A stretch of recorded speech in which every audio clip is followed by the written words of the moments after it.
Hello, and welcome to Shop Franklin Supporting Small Business, where we will be talking about ways that we can support, raise awareness of, and create community around Franklin's local independently owned businesses.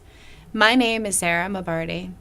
Today, with us, we have Chris Depoto of Hillside Nurseries. Hey, Chris. Hey, how you doing? I am all right. Good. We're on TV.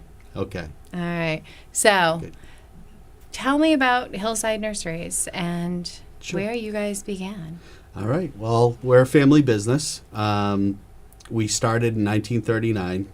It started with it was spearheaded by my grandfather, Dominic Depoto.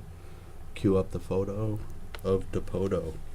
And there he is.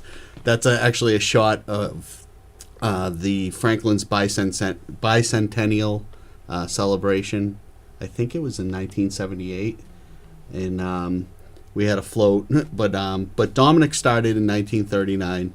And that's your dad's dad. Yep, that's my father's father. Mm-hmm. And started in 1939. He first started raising chickens and dabbled with plants, and then I think it was like either in 1941, 1942, we had a major hurricane in town. And basically, my grandfather, who always helped everyone, helped one of his friends button up their chicken coop. And when they were buttoning it up, they spent a little bit too long buttoning it up. And then all of a sudden, the storm came and his building was devastated. Oh. So the chicken coop and everything was devastated. So he decided at that point, and I think it was 41 or 42, he decided to concentrate more on plants. So the chicken legacy was short-lived. So the chicken, yeah.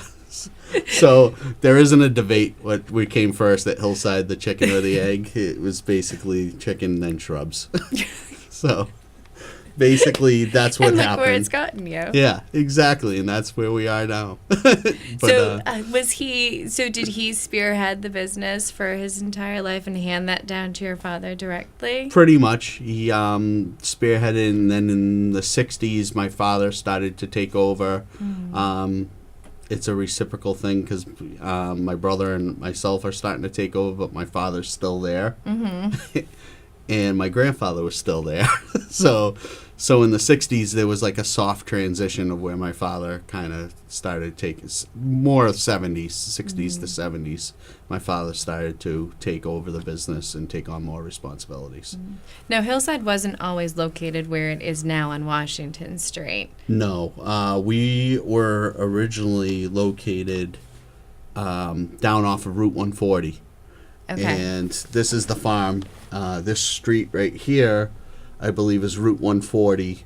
And that street right there is Grove Street. So over the West Central. So if you're coming down 140 and turn right. Basically, Stop and Shop Plaza is right there.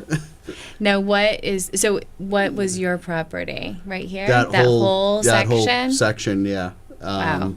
On the other side on this side of the railroad tracks, if you see the railroad tracks in the background. Yeah.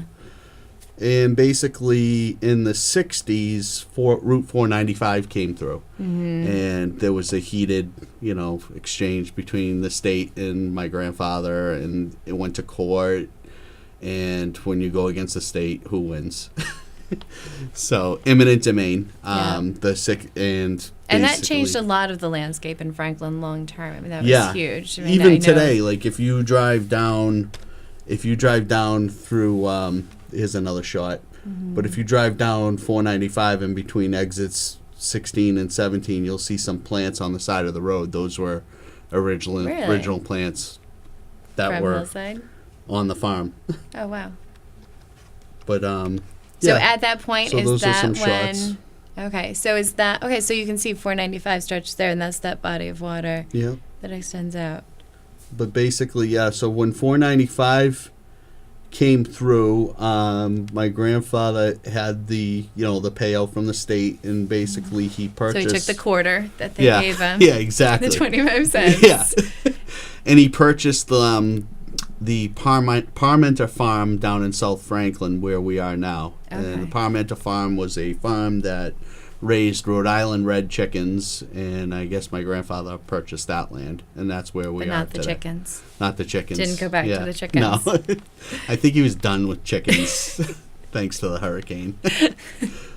Just life-changing moments. Yeah. If the hurricane hadn't happened, Hillside Nurseries would not be here today. Exactly. So we would have maybe more chickens. Yeah.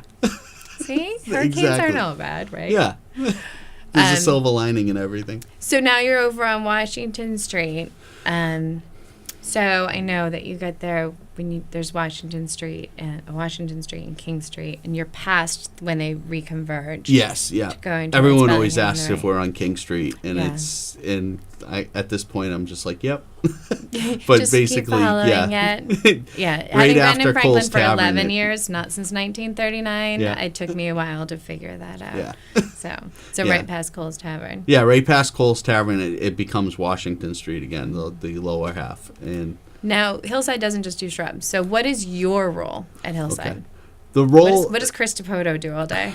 I wear a lot of hats. I do marketing, I do interviews, I do purchasing, advertising, and I work the retail shop. And basically, there's the umbrella of Hillside. Underneath the umbrella of Hillside, there's three components, and one is landscaping design, hardscape. Everyone's about to have severe patio envy right now, so Yeah. just prepare yourself. So this is something that we do. We do landscape design, patios. This is bluestone patio with a fire pit and a wall. So we do walls too. That's a growing part of the business. And that's led up growing. by your brother Mark. And my brother Mark does that. And one of his signatures that I know that you'll see in this photo a little bit is the boulder work. Yeah. He really likes to work with the boulders and with the local bluestone because that's actually regional to this area is the Correct. bluestone. Yep. But you also do work in pavers, which you see on the bottom. Yeah, right? we like we don't like the rectangular straight line look. We try to like bring in the nature into it by bringing the boulders. It breaks up the lines, and we like to enhance a lot of the ornamental grasses in the foreground of the boulder, or sometimes ornamental grasses in the background. So when the wind's blowing, you just have this solid object, but you also have something wisping by. Some texture So to it. give it some texture. And I've seen some of the curved cuts that he does in the stone. It's amazing Yeah. just in how he wraps it around the landscape. You actually have a boulder with a cut in the bluestone in front of it Correct, that yeah. just wraps around it. It's very organic looking, but Yeah. amazing. So yeah, so he does a lot of landscape design. He went to UMass Stockbridge. So he got a degree in agriculture, and he also knows the plants by their Latin names, by everything. So that's his forte. Myself, I went to school for marketing, and so I do the business end, but I also, being around the family business over the years, you learn the plants and you learn that. And I've been doing design work too. I will do design work when he's bogged down because he's a working boss, so he's on the job also. So he gets very In the little Bobcat. in the springtime. Yeah, he's on the Bobcat, and there's very little office time for him in the May. So I kind of play backup role with him on the design end, and we work together hand in hand. The second facet of the nursery is retail garden center, where we sell shrubs, trees, perennials, annuals, hanging baskets. I don't have a shot of the shrubs, but all the shrubs in this landscape design came from our retail location. Okay. Anywhere from birch trees to hydrangeas, ornamental grasses, annuals, perennials. Now, are these all things that you have on site? So if I came we into do. Hillside Nurseries from 9 to 5, Yeah. just make that up. Yeah. I don't know your hours. I could actually see what you have and actually pick one out for my home. And you can Yes. special order things too. Yep, we do special orders. We do a lot of special orders. Probably the saving grace of the poor economy in 09, 2010 is growers were coming out with smaller shipments. So that enabled me to freshen stock up quicker. Okay. Order less but order more. So frequently visit the farms, and that's another thing I do is I'll go to growers and I'll handpick shrubs. I see the product. We're kind of very picky down there. There's a lot of times that something will come in on the trailer truck and I push it back on because it's just not retail presentable. So, herbs and vegetables are another huge part in the springtime, late spring. Okay. Right around, this is being taped, but we're in May right now where we start doing a lot of vegetables. So you'll have vegetable seedlings and herbs, and Yes. I saw you had put together that herb. We you had do custom herb done baskets. the herb basket. Yep, and we also pot up annual baskets. So if you're having a party or and you bring in a pot, we can pot it up for you, and make it presentable for a party. So that leads into the third section of Hillside. So if I'm having a party and I need flowers. We also have a retail florist where we do floral deliveries. We'll do weddings. We do funerals. We do fresh cut wrap flowers. We'll do designs for commercial businesses, residential. Or we can stop in during retail hours and buy flowers as well.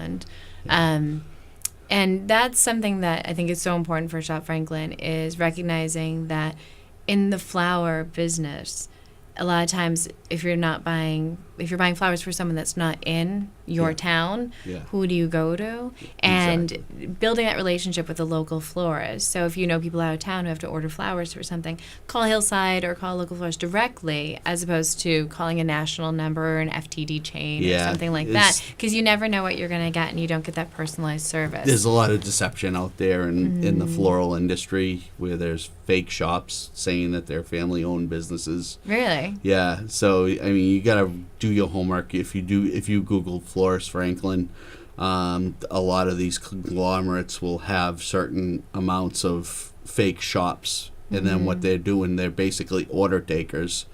They take the order, take a little bit, and then they send it to us.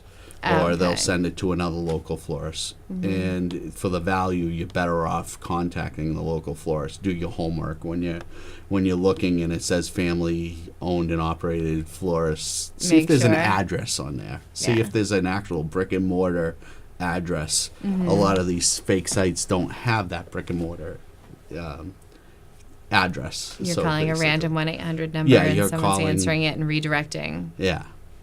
So that is good to know. Yeah, so we do all different types of designs. It's a family business.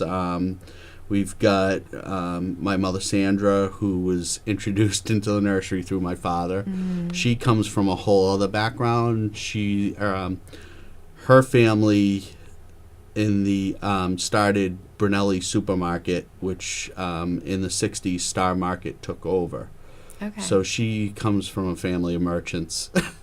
So she was they actually had a Brunelli's Diner where the Rome restaurant is now, and that's where she met my father. My father would on his lunch break go over to the Rome restaurant and the Brunelli Diner, and that's where they met. So you have a Franklin legacy to hold up. Yeah.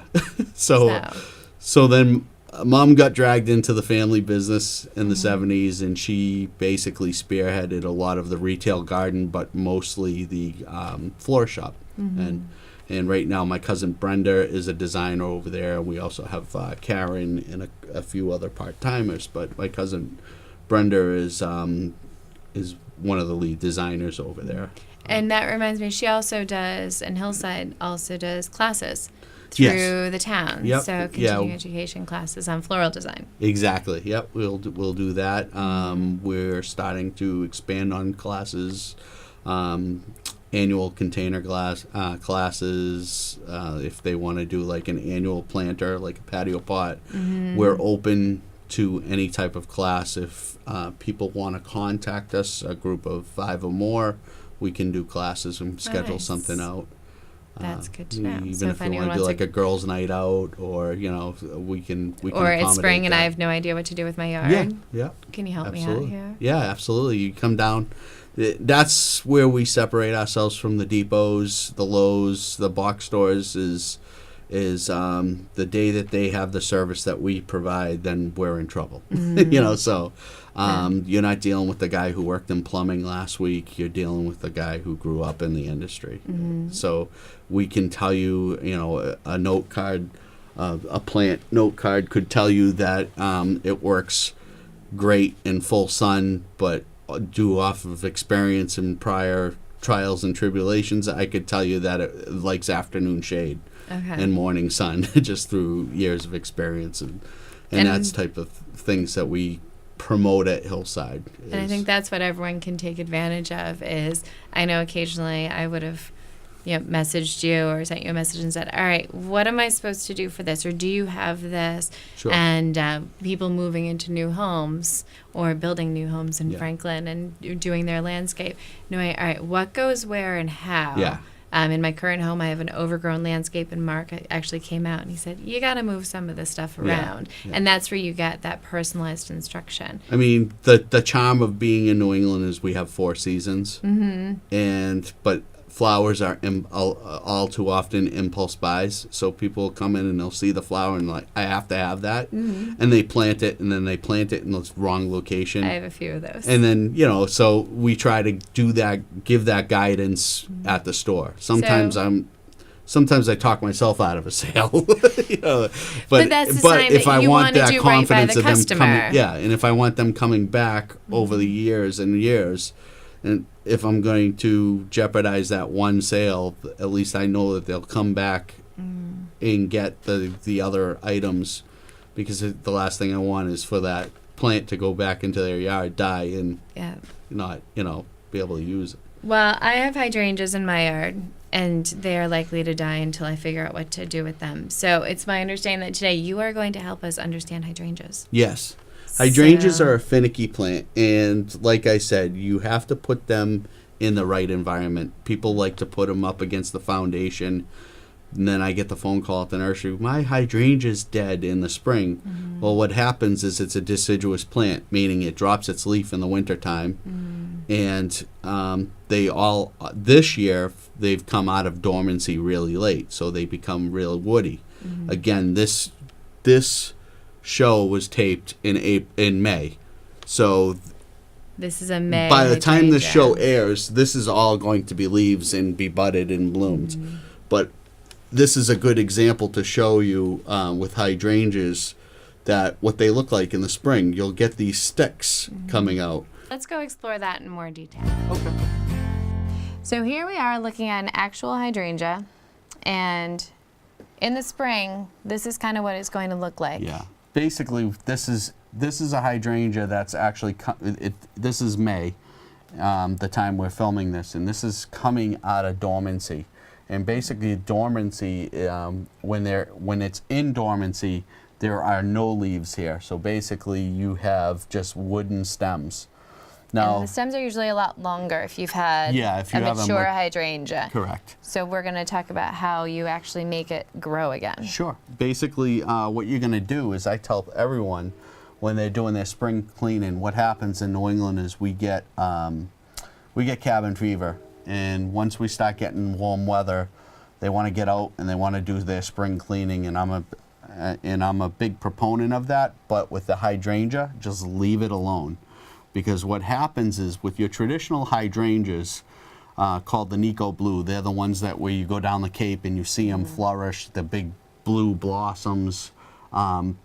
The buds on them actually grow off of these old wooden canes. So what happens is in the spring, people will prune these wooden canes out. I don't like them. They look nasty. They look old. They look dead. They're twigs. So they prune them out. And then come summertime, when it's time for the hydrangea to bloom, they're staring at that bush, looking at green leaves, and they're going, why isn't it blooming? So basically, the old traditional hydrangea, called the Nico blue, used to run off of the old canes. So I try to tell people. So is this kind of like the food for, it basically pulls out of here to feed what's going to come? Pretty much. I mean, but what you're going to do is come late May, like I'd say almost like closer to Memorial Weekend, you'll see what's dead and what's not. On these dead-like looking canes, you'll start to see buds appearing on the stems. So like here. Yeah, see if you go right here, there's here. one. Yeah, so right here is a perfect example. So what you can do is you can follow that dead cane down to where that bud is and just give it a quick clip. And that's how you do the pruning on hydrangeas. So now, do you have to clip at a certain point? So you'll look for the bud. Yep, you'll follow the bud down. So you want to clip above it. Now, if you're clipping these back, so these look like they've been clipped at some point. They have been clipped by the grower. So if it hasn't been clipped, can you choose a random spot? Or sometimes plants have knots where you see that there's been other.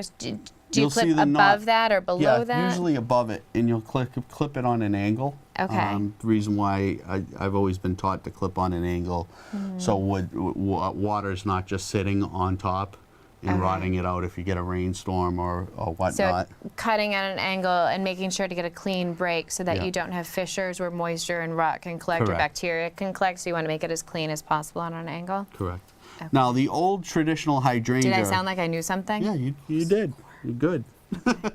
The old traditional hydrangea would grow off of the old wood.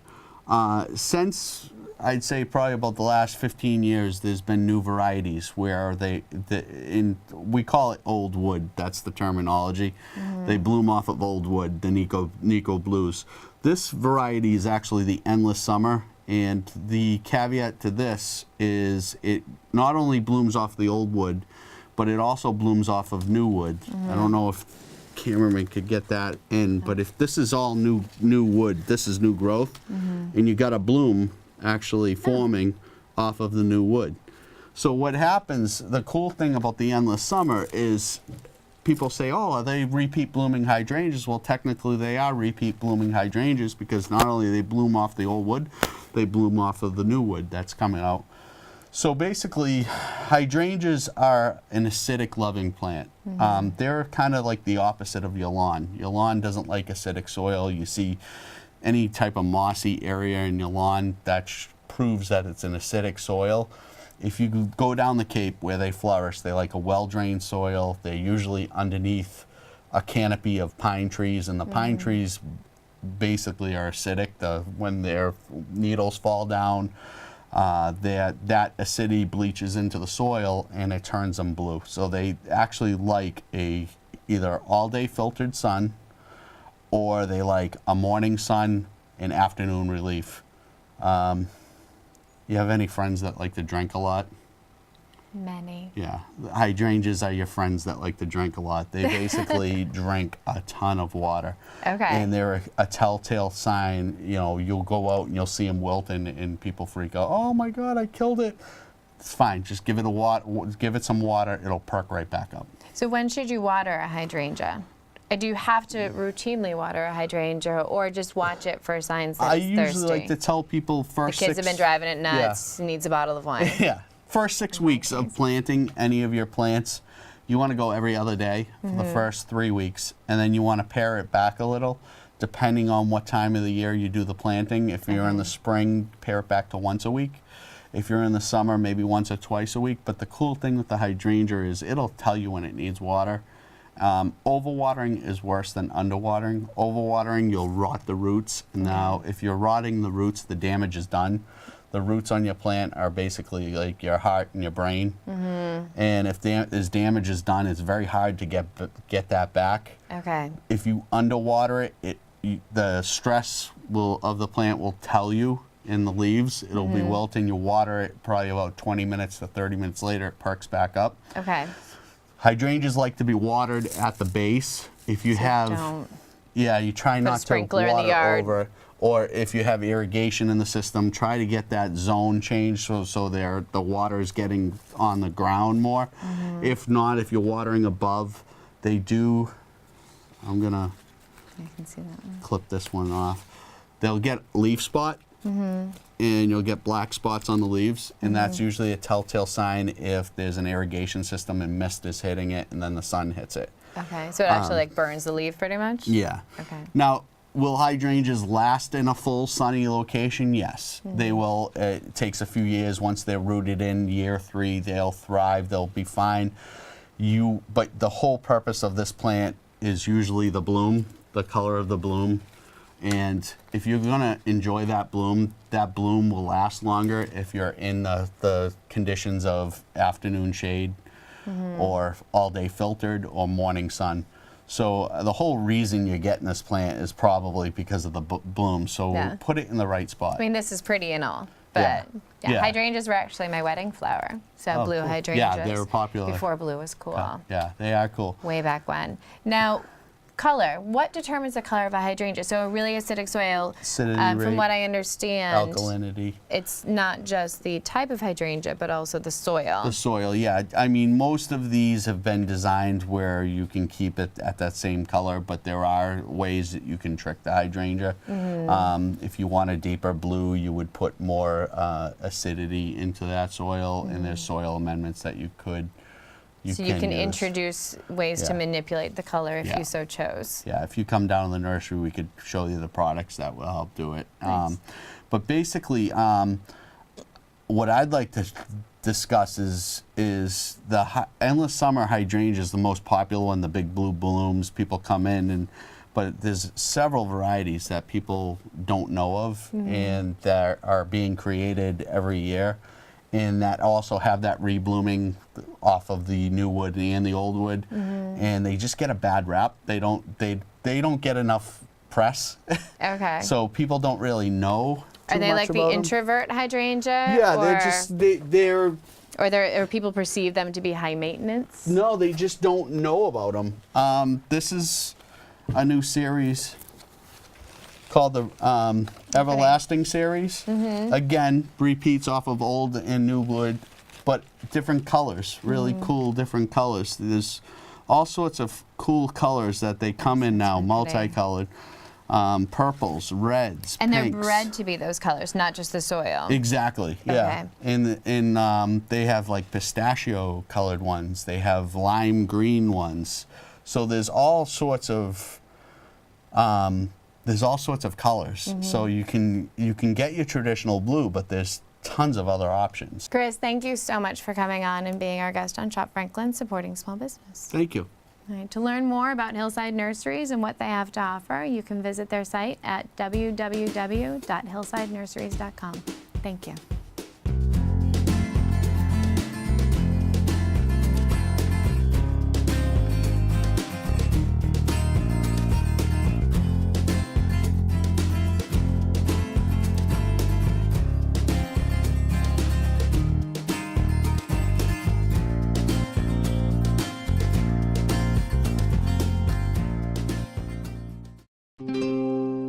This program was made possible by your Franklin friends and neighbors, good folks just like you. Thanks for supporting Franklin TV. And thanks for watching.